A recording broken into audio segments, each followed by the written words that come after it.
Assalamualaikum warahmatullahi wabarakatuh. Apa kabar anak-anak OTKP yang hebat? Bertemu lagi dengan Bu Dewi di pertemuan ke-12 pengembangan diri kelas 10 OTKP. Pada kesempatan kali ini kita akan membahas materi baru ya. Setelah kemarin kalian mengerjakan PHB dan sudah ada remedinya, kali ini kita akan membahas mengenai materi masa remaja.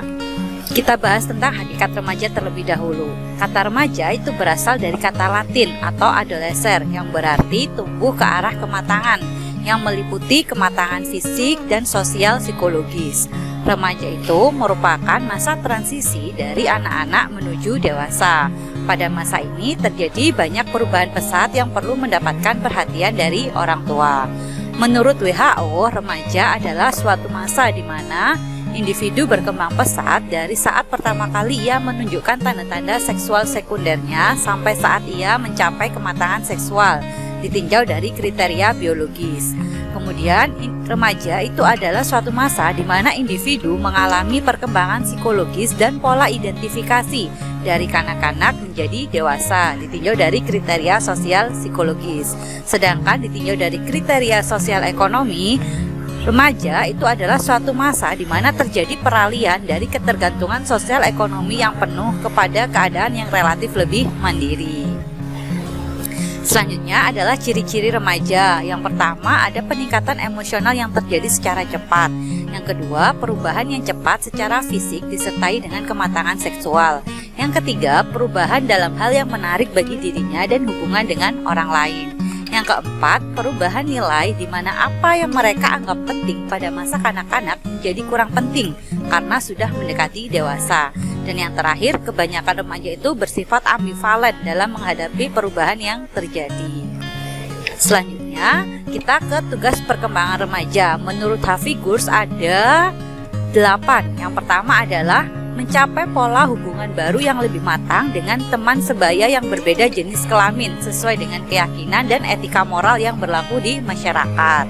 Yang kedua, mencapai peranan sosial sesuai dengan jenis kelamin, selaras dengan tuntutan sosial dan kultural masyarakatnya. Yang ketiga, menerima keadaan fisiknya sebagai pria atau wanita dan menggunakannya secara efektif sesuai dengan kodratnya masing-masing. Menerima dan mencapai tingkah laku sosial tertentu yang bertanggung jawab di masyarakat. Yang kelima, mencapai kebebasan emosional dari orang tua dan orang dewasa lainnya dan mulai menjadi diri sendiri. Selanjutnya adalah mempersiapkan diri untuk mencapai karir atau jabatan dan profesi tertentu di dalam kehidupan bidang ekonomi. Mempersiapkan diri untuk memasuki dunia pernikahan dan kehidupan berkeluarga. Dan yang terakhir adalah memperoleh seperangkat nilai dan sistem etika sebagai pedoman bertingkah laku dan mengembangkan ideologi untuk kehidupan warga negaranya. Sukses atau gagalnya pelaksanaan tugas remaja itu bisa dipengaruhi oleh beberapa faktor. Yang pertama adalah pertumbuhan fisik remaja, yang kedua adalah perkembangan psikis remaja, yang ketiga adalah posisi remaja di dalam keluarga, yang keempat kesempatan remaja untuk mempelajari tugas-tugas perkembangan, yang kelima motivasi diri, dan yang keenam lancarnya pelaksanaan tugas-tugas perkembangan pada masa sebelumnya.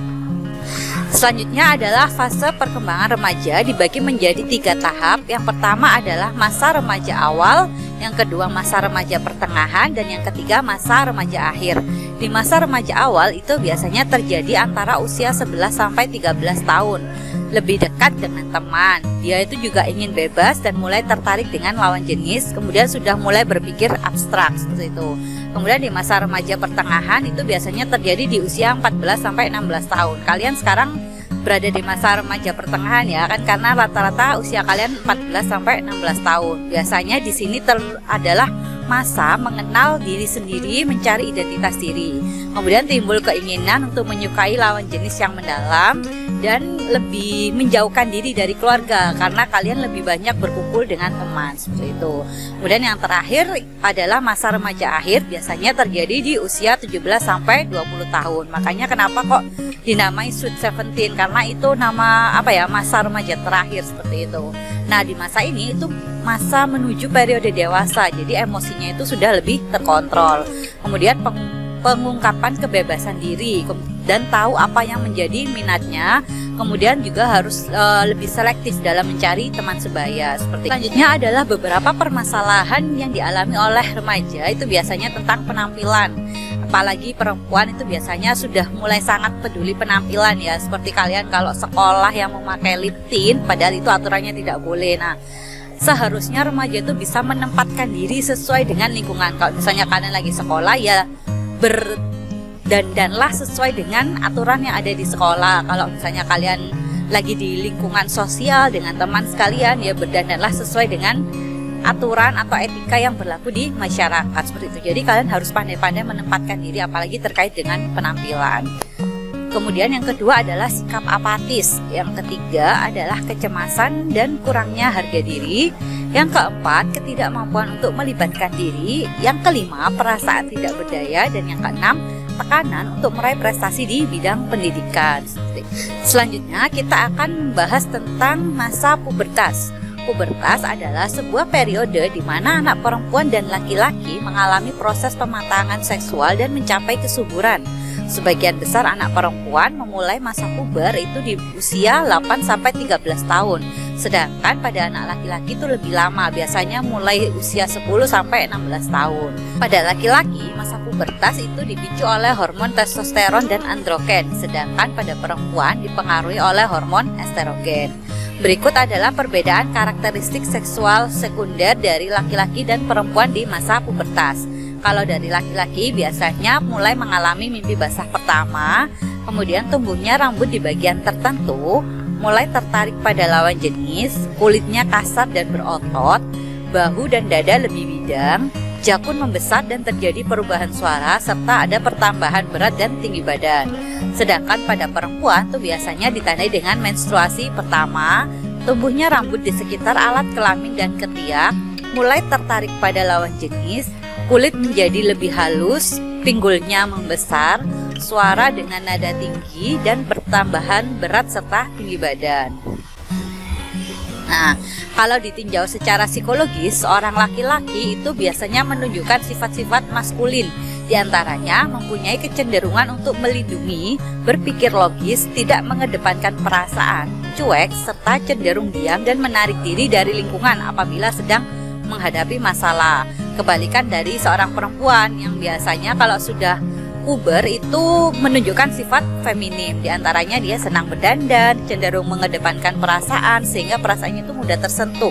Jadi mudah baper seperti itu ya. Apabila sedang menghadapi suatu masalah, kalau perempuan itu cenderung akan bercerita, mencari seorang teman untuk mencurahkan permasalahannya seperti itu. Nah, selanjutnya adalah aspek-aspek perkembangan remaja itu ada 7. Yang pertama adalah perkembangan kepribadian. Faktor penting dalam perkembangan integritas pribadi remaja yang pertama adalah pertumbuhan fisik. Semakin dewasa, semakin membawa konsekuensi untuk berperilaku dewasa. Yang kedua, kematangan seksual berimplikasi kepada dorongan dan emosi-emosi baru. Yang ketiga, munculnya kesadaran terhadap diri serta mengevaluasi kembali norma-norma dan cita-cita dirinya. Yang keempat, kebutuhan interaksi dan persahabatan lebih luas dengan teman sejenis atau lawan jenis. Dan yang kelima, biasanya mulai muncul konflik-konflik sebagai akibat dari masa transisi masa anak menuju ke dewasa. Yang kedua adalah perkembangan fisik, itu seperti yang sudah Bu Dewi jelaskan tadi ya. Kemudian yang ketiga adalah perkembangan sosial. Remaja itu harus membebaskan diri mereka dari dominasi keluarga dan menetapkan identitas yang mandiri.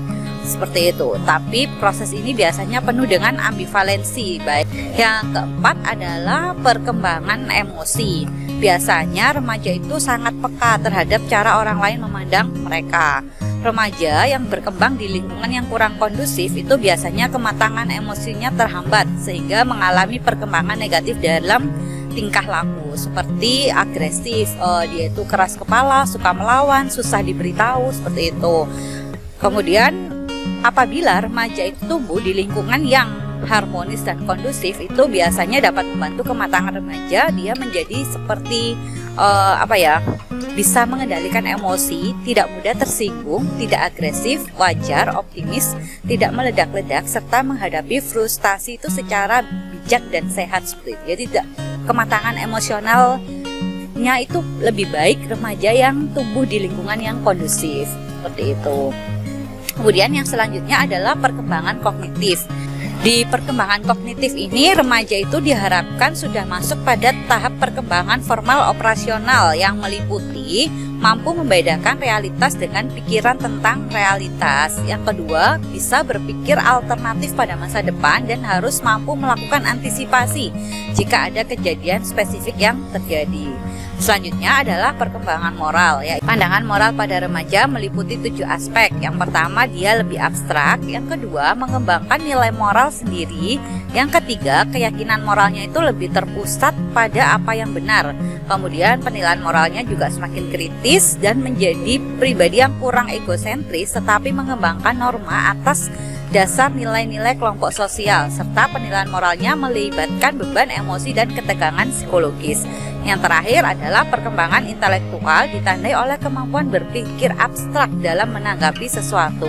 Selain itu juga muncul rasa ingin tahu dan penasaran terhadap sesuatu dan cenderung menentang atau kurang setuju dengan pendapat orang lain, seperti itu. Baik, cukup sampai di sini Bu Dewi menjelaskan materi tentang masa remaja. Kita langsung ke tugas 9 ya, yaitu seperti biasa kalian harus membuat rangkuman tentang materi masa remaja ini. Rangkuman ditulis tangan di kertas HVS sesuai dengan pemahaman dan kreativitas masing-masing kalian. Pengumpulan file berupa foto yang diupload di Google Classroom pengembangan diri kelas 10 OTKP di bagian tugas 9 dengan format nama _kelas.